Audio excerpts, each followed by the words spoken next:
Hi everyone, I'm Emily O'Keefe and I am a confirmand this year. I thought about starting with an opening joke, but I decided to just leave that to Jake Davis. Before I started confirmation this year, I was a little nervous and scared because of the new responsibilities I'd be taking on in the church, as well as all the extra requirements that were necessary in order to even be confirmed. One of our requirements was to become completely immersed in church life.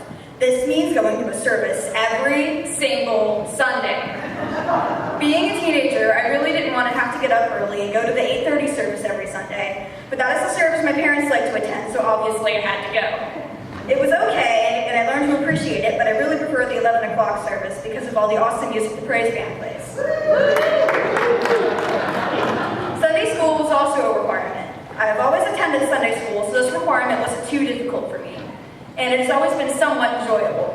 Another requirement was attending youth group, which is really fun. It was a great way to get together with my church friends in a casual atmosphere while growing closer to God. I also sing in the Trinity Choir, which I must say is my favorite church activity. Mrs. McWhippy is an awesome choir director, and it really is a lot of fun. I was also required to choose a mentor to help guide me in my confirmation journey. I didn't have to look far. My amazing mentor, Brittany Sternathan, is my music and chorus teacher at school, and she also teaches me piano. She's been a wonderful role model for me.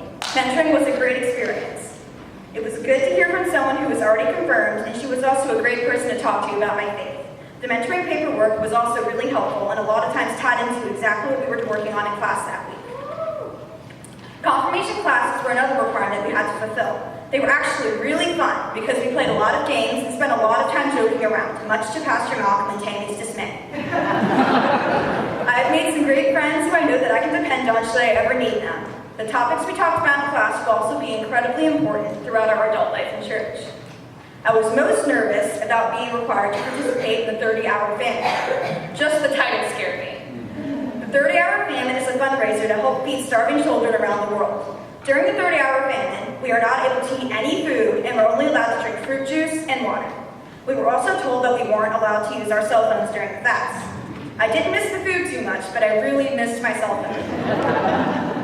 They kept us busy the entire time playing really fun games like extreme hide-and-go-seek and food grab. Shout out to Team Columbia!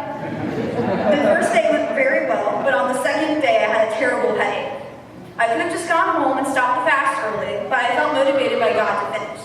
I was very happy to break the fast, and even though tacos are not my favorite food, it really was the best taco I have ever eaten in my entire life. By the end, I was glad that I stayed, and it helped me to relate to the hungry children around the world and the importance of working together to solve this problem. My experience with confirmation was really great. I am really going to miss the weekly classes, mentor meetings, and especially seeing my fellow confirmands on a regular basis. I feel that I have really grown in my faith, and I will continue to immerse myself in church life so that I can travel along the path that God has laid out for me. Thank you.